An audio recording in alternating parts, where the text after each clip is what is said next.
Good morning बच्चों। आज फिर से कोऑर्डिनेशन केमिस्ट्री का शायद लेक्चर नंबर 9 शुरू करने जा रहे हैं। तो लेक्चर नंबर 8 में हमने क्या किया था? आइसोमर्स। कौन से isomer? Stereo isomer. Stereo isomer के कितने पार्ट थे? स्टीरियो आइसोमर के बच्चों टोटल पार्ट थे आई थिंक एक तो ज्योमेट्रिकल आइसोमर था और एक कौन सा था? Optical isomer.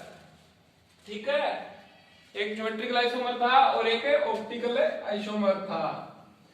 तो ज्योमेट्रिकल आइसोमर में हमने स्क्वायर प्लेनर के बारे में पढ़ा था।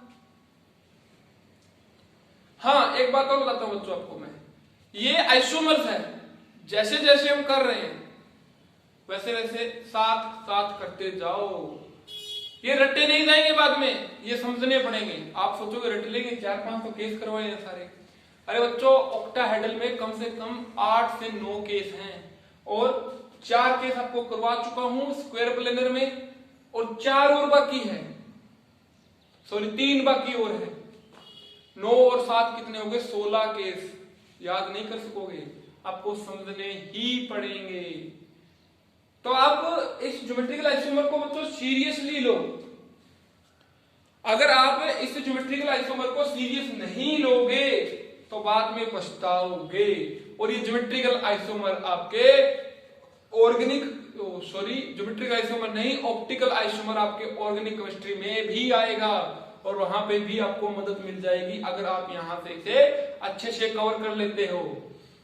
और इसके लिए आप एनसीईआरटी से ना पढ़ो तो अच्छा होगा, जो मैंने नोट्स दिए हैं आपको वो पढ़ो तो मोर बेटर है, बहुत ही अच्छा होगा, क्योंकि डिटेल में दिया।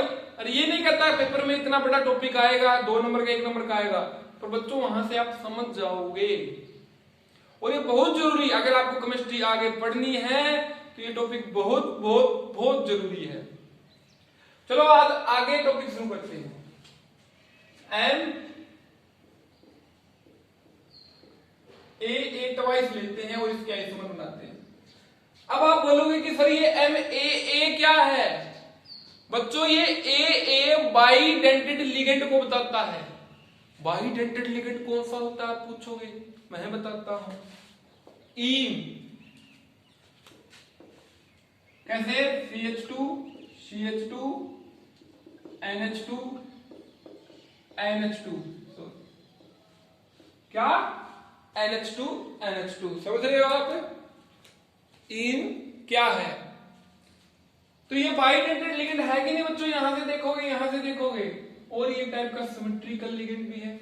सिमेट्री है, जितना पार्ट इधर है उतना पार्ट ही इधर है, तो ये सिमेट्रिकल लिगेंड भी है। तो ए ट्वाइस का मतलब क्या है? It is a bidentate ligand. ये एक बाइडेंटेड लिगेंड है और ए लिखा है। अगर मैं इसकी जगह क्या लिख दूं? MAB लिख दूं तो मतलब ये सिमेट्रिकल लिगेंड नहीं है, बल्कि ये अनसिमेट्रिकल लिगेंड, बाइडेंटेड लिगेंड है। आप सिमेट्रिकल लिगेंड्स के मेरे को एग्जांपल बताओ और अनसिमेट्रिकल लिगेंड का एग्जांपल बताओ। सिमेट्रिकल लिगेंड का एग्जांपल तो हो गया बच्चों इन, ऑक्सलेटो, और अनसिमेट्रिकल लिगेंड जब आप अपने नोट्स के पेज खंगोलोगे ना तो आई थिंक ग्लाइसोनेटो आपको एक अनसिमेट्रिकल लिगेंड मिलेगा। अनसिमेट्रिकल की डेफिनेशन की बात करूं तो बच्चों उस लाइन के बीच में एक लाइन खींच दो, इस तरफ देखो कि सेम एटम, इस तरफ के सेम एटम हो। अगर इस लाइन खींची, यहां पर n है तो यहां पर n होना चाहिए, यहां पर O है तो ये O होना चाहिए, यहां पर n है तो दोनों साइड n होना चाहिए। वो सिमेट्रिकल लिगेंड और अनसिमेट्रिकल लिगेंड होता है। तो अब इसके ज्योमेट्रिकल आइसोमर बनाता हूं। अगर M यहां पे इन लिख देता हूं बच्चों, इन की स्ट्रक्चर में आपको बता चुका हूं। इन की स्ट्रक्चर में यहां क्या होता है? नाइट्रोजन, यहां क्या होता है? नाइट्रोजन, यहां भी नाइट्रोजन और यहां भी नाइट्रोजन। होता है कि नहीं होता?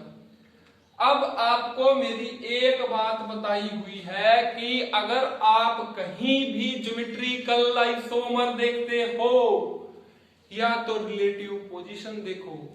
देखो रिलेटिव पोजीशन, यहां पर n है, इस साइड भी n है, यहां पर n है, इस साइड भी n है, ठीक है। और इसको अगर आप ड्रॉ करना चाहो तो ऐसे भी ड्रॉ कर लो। n लिखता हूं बच्चों, en की जगह में एक बार बीच में en लिख देता हूं, ठीक है। इसको मैंने ऐसे घुमा लिया बच्चों, घुमा लिया, यहां n है तो यहां n है, यहां n है तो यहां n है, मतलब कोई रिलेटिव पोजीशन में चेंज नहीं हो रहा। क्यों? सारे के सारे एक जैसे हैं यार, रिलेटिव पोजीशन में कैसे चेंज हो जाएगा? अगर मेरा बिल्कुल हमशक्ल है, बिल्कुल हर चीज में, मेरी जगह उसको लाके खड़ा कर दोगे तो आप उसे पहचान सकोगे क्या? शक्ल वाइज पहचान सकोगे क्या? अगर वो कोई हरकत करता है मेरे जैसी ना हो तो आप पहचान लोगे। एक तो मैंने आपने को देखा कि रिलेटिव पोजीशन देखो उसकी, एक देखो कोई दो लाइगेंड पकड़ दो आप, ये लाइगेंड पकड़ लिया आपने दो, ठीक है। एक बार तो इनका एंगल 90 डिग्री आना चाहिए और एक बार इनका 180 डिग्री आना चाहिए।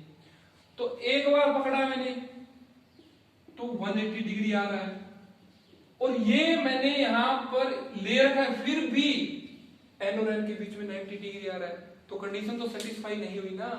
मैंने बोला कि ऐसी कंडीशन एक बार तो 90 डिग्री आना चाहिए, चलो मान लिया 90 डिग्री आ रहा है, परंतु दूसरी बार 180 डिग्री आना चाहिए, 90 नहीं आना चाहिए। यहां पर दूसरी बार 180 भी आ रहा है और 90 डिग्री भी एंगल आ रहा है, तो this is not a geometrical isomer. Hence we can say that a bidentate ligand in square planar geometry does not show geometrical isomer, ठीक है। इसके बाद में अगला देखते हैं बच्चों, अगले में हम देखते हैं कि अगर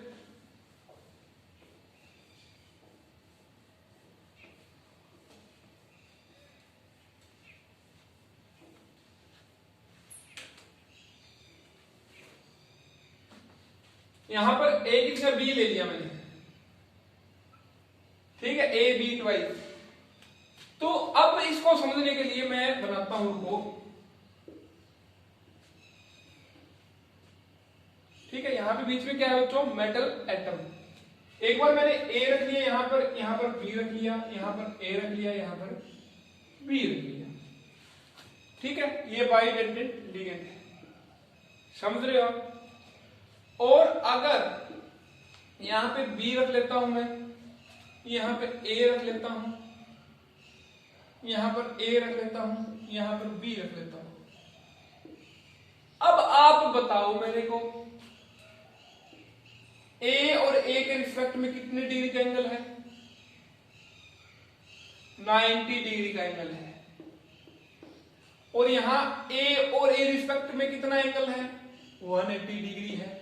यहां पर अब ए और ए के रिस्पेक्ट में कहीं 90 तो नहीं दिख रहा ना हमें, और यहां हमें ए और ए के रिस्पेक्ट में 90 है, तो यहां और ए के रिस्पेक्ट में 180 तो नहीं है ना। पिछली कंडीशन को याद करो, मैंने बोला एक कंडीशन में तो वो 90 डिग्री शो करना चाहिए, दूसरी कंडीशन में 180 कंडीशन शो करना चाहिए, पर वहां कहीं 90 डिग्री का एंगल ना बना रहा हो।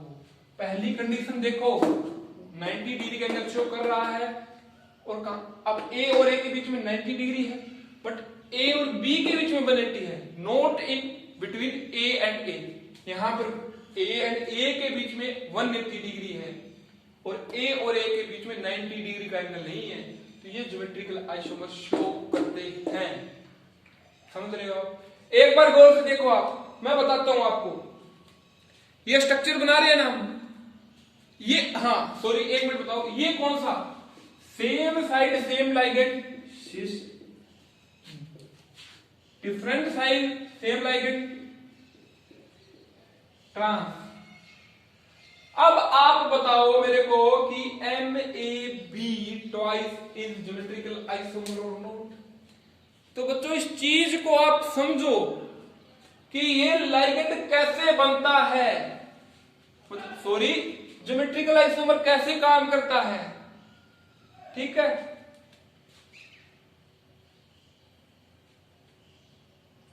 अब एक चीज और दिखाता हूं आपको मैं, एक चीज और दिखाता हूं मैं आपको।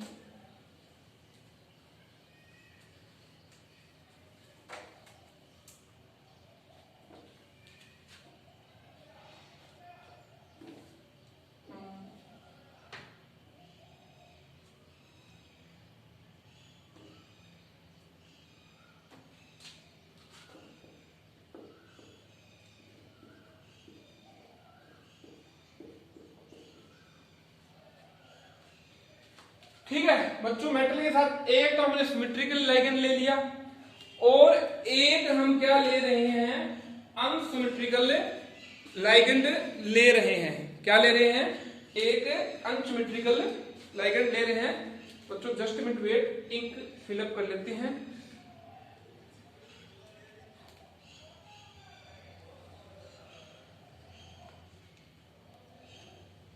एक लाइगेंड क्या लिया हमने, ए क्या दिखाता है हमें वो, it is a symmetrical ligand, ठीक है। दूसरा क्या दिखाता है हमें, it is a unsymmetrical ligand, ठीक है।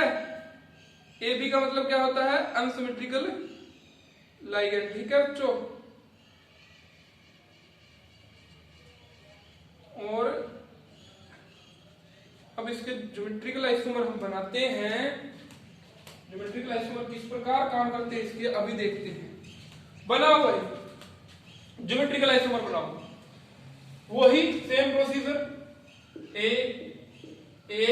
समझ गए, दो मतलब ये लाइगेंड हमने क्या दिया, साथ साथ रख, चलो सॉरी, ए यहां पे ले लेते हैं, बी यहां पर ले लेते हैं। ये लाइगेंड हमने साथ साथ पुट कर दिया, समझ गए। और इसकी जो एक और ले सकते हैं, कैसे,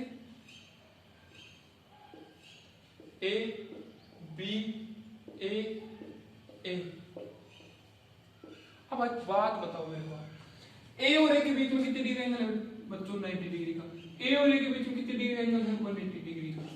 भाई ए और ए के बीच में 90 का भी मिल गया हमें और 180 का भी मिल गया, तो it is not geometrical isomer, it is not a geometrical isomer.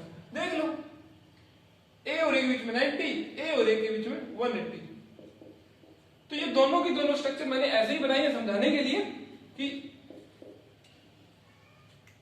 दोनों की दोनों सेम है। क्यों सेम, क्यों बताता हूं आपको। इसको अगर मैं ऐसे रोटेट कर दूं, इसको मैं अगर ऐसे रोटेट कर दूं तो ये ऊपर आ जाएंगे दोनों, जैसे कि ये दोनों नीचे आ जाएंगे जैसे कि ये, तो बोथ आर सेम स्ट्रक्चर, ठीक है। तो यहां पर आपका क्या हो गया, स्क्वायर प्लेनर का ज्योमेट्रिकल आइसोमर खत्म हो गया। अब टेट्राहेड्रल के बारे में बताता हूं आपको मैं, टेट्राहेड्रल के बारे में बताता हूं। टेट्राहेड्रल की स्ट्रक्चर आपको याद है कि नहीं, टेट्राहेड्रल की स्ट्रक्चर में आपने केमिकल बॉन्डिंग में पढ़ी है। टेट्राहेड्रल की स्ट्रक्चर ऐसी होती है कहीं, और हर एक एंगल 3D में होती है। देखो अगर ये कार्बन लेके चलते हैं, एक नीचे यहां कार्बन लगा होता है, एक कार्बन यहां लगा होता है, एक कार्बन यहां लगा होता है और एक कार्बन यहां लगा होता है और एक कार्बन ये बीच में होता है, तो हम इसे टेट्राहेड्रल स्ट्रक्चर बोलते हैं। एक बार और देखो, अगर ये कार्बन है तो एक कार्बन यहां लगा होता है, एक बॉन्ड से यहां कार्बन, एक बॉन्ड से यहां कार्बन आपकी तरफ, एक यहां कार्बन, समझ रहे हो आप। तो ये टेट्राहेड्रल स्ट्रक्चर होती है। तो यहां से आप ऑब्जर्व करो, इस कार्बन और इस कार्बन को, हर एक के बीच में एंगल, हर एक के बीच में एंगल 109 डिग्री का होता है। 109 डिग्री पॉइंट समथिंग मिनट्स होती है। हर एक के बीच में एंगल 109 डिग्री का है, मतलब सारे के सारे एंगल बराबर है। तो जहां सारे के सारे एंगल बराबर होते हैं वहां बच्चों ज्योमेट्रिकल आइसोमर शो नहीं होता। क्या शो नहीं होता, ज्योमेट्रिकल आइसोमर शो नहीं होता। तो अब ऑप्टिकल आइसोमर की बात करता हूं। ऑप्टिकल आइसोमर क्या होगा और कैसे देखते हैं, क्योंकि हमें जो आपको मैंने नोट्स दिए हुए बच्चों उसमें ज्योमेट्रिकल आइसोमर दिया, ऑप्टिकल आइसोमर नहीं दिया होगा। जो ऑक्टाहेड्रल के ज्योमेट्रिकल आइसोमर है, जो ऑक्टाहेड्रल के ज्योमेट्रिकल आइसोमर है उनमें ही हम ऑप्टिकल आइसोमर देख लेंगे साथ साथ एक एक एग्जांपल। पहले हमने ज्योमेट्रिकल आइसोमर देखा, उनमें कौन सा ऑप्टिकल आइसोमर है, तो इसलिए मैं पहले ही आपको बता देता हूं कि ऑप्टिकल आइसोमर की डेफिनेशन क्या होती है, या फिर डेफिनेशन जोड़ो, डेफिनेशन हमारे कोई काम की नहीं है सॉरी, डेफिनेशन आप देख लेना। मैं बताता हूं आपको ऑप्टिकल आइसोमर का पता कैसे लगाना है। ऑप्टिकल आइसोमर का पता कैसे लगाना है, POS मान दिया मैंने, POS COS, इसका मतलब हो गया बच्चों plane of symmetry.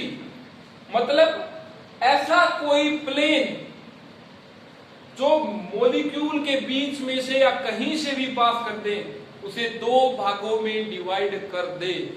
If plane of symmetry, मतलब जो सिमेट्री दो सिमेट्रिक भागों में प्लेन को बांट दे, उस प्लेन को हम बोलते हैं प्लेन ऑफ सिमेट्री। अगर ये प्लेन कहीं प्रेजेंट है तो ऑप्टिकल, लिख लो इस बात को, आइसोमर नहीं होता। अगर सेंटर ऑफ सिमेट्री, अब सेंटर ऑफ सिमेट्री को समझाता हूं मैं आपको। यहां पर बच्चों लिया मैंने मेटल M, यहां पर A लिया, यहां पर भी A ले लिया, और यहां पर B लिया, और यहां पर B लिया। अगर इस सेंटर को पकड़ो, इस सेंटर से इधर जाते हैं तो B मिलता है, तो इसके अपोजिट साइड इधर जाए तो B मिलना चाहिए। अगर मेटल से इधर जाते हैं तो अगर A मिल रहा है अपोजिट साइड, तो हम अपोजिट जाए तो हमें A ही मिलना चाहिए। ऐसा होता है तो वहां सेंटर ऑफ सिमेट्री होती है। और जिस भी मॉलिक्यूल में सेंटर ऑफ सिमेट्री हो या प्लेन ऑफ सिमेट्री हो, वो कभी भी ऑप्टिकल आइसोमर शो नहीं करते। एक बार और सुनो, जिस भी मॉलिक्यूल में अगर प्लेन ऑफ सिमेट्री प्रेजेंट हो और सेंटर ऑफ सिमेट्री प्रेजेंट हो, वो कभी भी ऑप्टिकल आइसोमर शो नहीं करते। अब मैं बताता हूं आपको, मेनली इस कोऑर्डिनेशन केमिस्ट्री में प्लेन ऑफ सिमेट्री देखनी होती है। अगर सेंटर ऑफ सिमेट्री देखो तो आपकी मर्जी, आपका कॉन्सेप्ट क्लियर होता है। तो मैं पहले आपको प्लेन ऑफ सिमेट्री देखना बताता हूं, कैसे प्लेन ऑफ सिमेट्री देखी जाती है। समझ गए आप?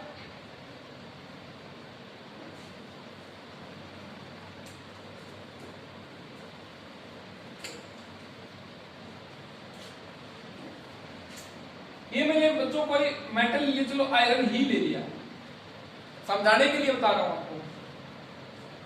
ये मैंने NH3 ले लिया, ये मैंने NH3 ले लिया,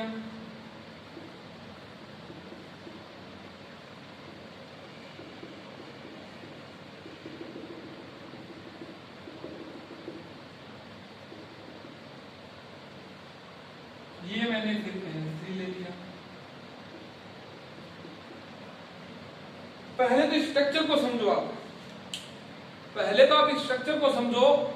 जो ये Fe है वो यहां प्रेजेंट है, मतलब ये हाथ ले लो मेरा, ठीक है बच्चों, इस हाथ के सेंटर में प्रेजेंट है, ठीक है, इस हाथ के यहां पर सेंटर में प्रेजेंट है। तो एक NH3 तो यहां ऐसे प्रेजेंट है, एक NH3 यहां पे प्रेजेंट है, और एक NH3 यहां पे प्रेजेंट है, और एक NH3 यहां पे प्रेजेंट है। मतलब एक प्लेन में प्रेजेंट है ये सारे NH3।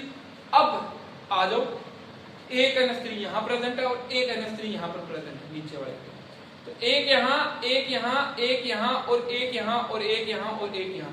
तो मतलब नीचे वाले चार एक प्लेन में प्रेजेंट है कि नहीं, एक प्लेन में प्रेजेंट है कि नहीं। तो ये स्ट्रक्चर को गौर से देखो आप, ठीक है। तो ये स्ट्रक्चर अब विजुअलाइज करो अपने दिमाग में। अब आप बताओ,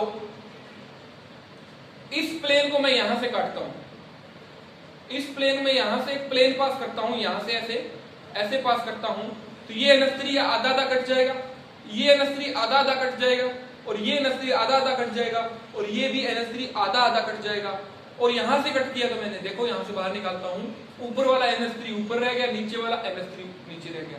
तो आप बताओ नीचे वाला प्लेन और ऊपर वाला प्लेन सेम हुआ कि नहीं हुआ? अरे देखो ना, एक बार और बताता हूं। ये एक मॉलिक्यूल S3 का, यहां पे लिखो आप।